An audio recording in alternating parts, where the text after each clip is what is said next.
The Second World War did not begin with tanks crossing into Poland. It did not begin with bombs falling from the sky.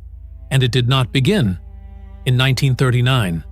It began years earlier, inside palaces, behind locked doors, around polished tables, with diplomats, with maps, with signatures, and with a peace that carried the seeds of war. Welcome to the Shadow Archive. Here, history is not told like a lesson. It is opened, like a classified file. This is the first chapter of our documentary series, World War II, Road to Hell. A journey into the decisions, humiliations, fears, and ambitions that led the world into the deadliest war in human history. Part 1. The Peace that created war. In November of 1918, the guns of the First World War finally fell silent. For more than 4 years, Europe had been torn open. Fields had become graves. Cities had become ruins. Families had become names, carved into stone. Millions were dead. Millions more were wounded. And an entire generation had learned that modern war was not glorious. It was mechanical, industrial, endless. When the armistice was signed, people filled the streets. Bells rang, flags were raised, crowds celebrated the end of the nightmare. But beneath the celebration, there was something colder: anger, fear, exhaustion, and the question no one could escape. Who would pay for all of this? The victorious powers gathered in Paris: Britain, France, the United States, Italy. They arrived not only to end a war, but to design the world that would come after it. They spoke of peace. They spoke of justice. They spoke of a new international order.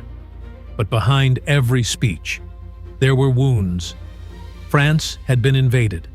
Its lands had been destroyed. Its people had suffered deeply. France wanted security. It wanted revenge. It wanted Germany weakened so badly that it could never threaten Europe again. Britain wanted balance.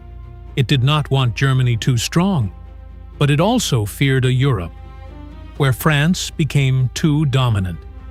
The United States, led by President Woodrow Wilson, arrived with a different dream: a world built on national self-determination, open diplomacy, and a League of Nations that would prevent future wars.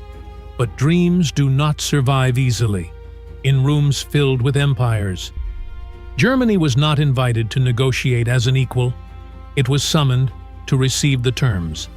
And what came next would not feel like peace. It would feel like punishment. The Treaty of Versailles was signed on June 28, 1919, in the Hall of Mirrors, the same place where the German Empire had been proclaimed in 1871 after France's defeat in an earlier war. That was not an accident. It was symbolism. It was memory. It was humiliation, answered with humiliation, and history was watching. The treaty forced Germany to accept responsibility for the war, a clause later known as the War Guilt Clause. To the victorious powers, it was legal language. To many Germans, it was an accusation, carved into history. Germany was ordered to pay massive reparations. Its army was reduced. Its navy was limited. Its air force was forbidden. Its colonies were taken away. Territories were lost. And the Rhineland was demilitarized. On paper, these were terms of peace. But inside Germany, they felt like a sentence. A nation had lost a war. But now, it believed it had lost its honor. The German people had endured hunger, blockade, inflation, death, and defeat. Now they were told that they alone carried the blame. For many, the treaty did not close the war. It preserved it, not in trenches, not with artillery, but in memory, in resentment, in the quiet conversations of veterans, in newspapers, in beer halls, in the speeches of men who understood how powerful humiliation could become. The new German government, the Weimar Republic, signed the treaty. But many Germans saw that signature as betrayal. A dangerous myth began to grow. The idea that Germany had not truly been defeated on the battlefield, but had been stabbed in the back, from within. Politicians, socialists, Republicans, Jews, anyone could become the enemy, in a story built from anger. And when a nation is wounded, it often searches for someone to blame. The years after Versailles were unstable. The old empire was gone. The Kaiser had abdicated. The Republic was young, fragile, distrusted by the left, hated by the right. In the streets, political violence became common. Communists and nationalists fought for the future. Veterans returned home to a country they no longer recognized. Paramilitary groups marched through cities, and every crisis seemed to confirm one idea: Germany had been betrayed. Then came inflation. Not ordinary inflation, not rising prices, but collapse. Money lost value so quickly that workers were sometimes paid more than once a day. Families carried cash in baskets. Savings vanished. The middle class watched its security turn into paper. For people who had already survived war, this was another kind of defeat. And yet, Germany did not fall immediately. For a few years, the Republic seemed to recover. Foreign loans arrived. Diplomacy softened tensions. The streets grew calmer. Some believed the nightmare had passed. But beneath the surface, the wound remained. Versailles had become more than a treaty. It became a symbol, a story, a weapon.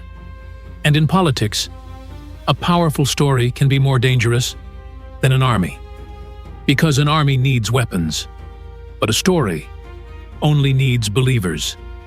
In the shadows of this broken republic, a man was listening, a failed artist, a former soldier, a man who had known poverty, rage, and humiliation.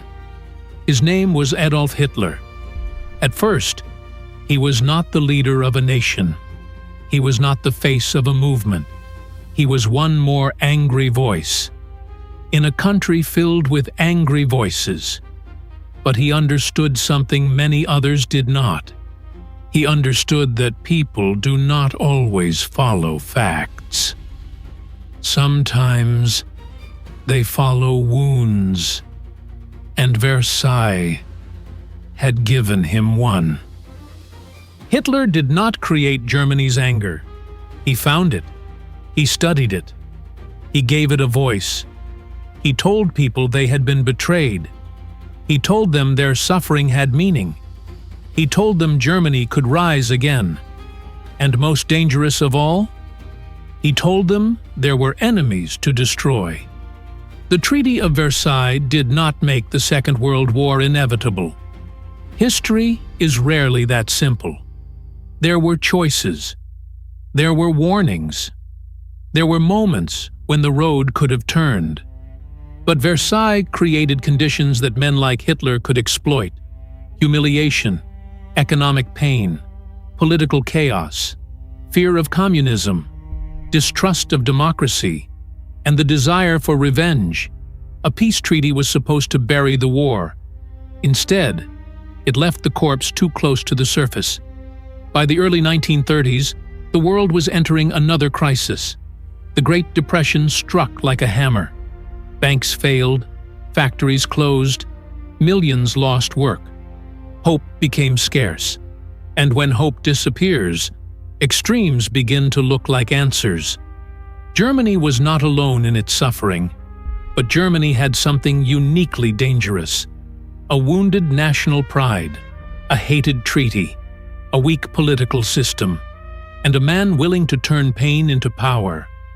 This is why the road to World War II cannot begin in 1939. It must begin earlier, in 1919, with a document signed in a palace. with leaders who believed they were ending one war, while unknowingly preparing the ground for another. The world wanted peace, but peace without wisdom can become only a pause between wars. The Treaty of Versailles did not fire the first shot of World War II. It did not build the tanks. It did not command the armies. It did not order the invasions. But it created a wound, and in that wound, a darkness began to grow. The road to hell is not always paved with evil intentions. Sometimes it is paved with fear, with pride, with revenge, with mistakes made by men who believe they are saving the world. And this was only the beginning. In the next chapter of Road to Hell, we follow the man who turned humiliation into a movement, a failed artist, a wounded soldier, a political agitator, a prisoner, and eventually the dictator who would drag the world into fire. Part 2: The Rise of Hitler. If you want this series to continue, support the archive. Like this video, subscribe to the Shadow Archive, and write your thoughts in the comments. Was Versailles a necessary peace, or the first step toward another war? Your comments help shape the next files we open. Until the next chapter, this was the Shadow Archive. History opened like a classified file.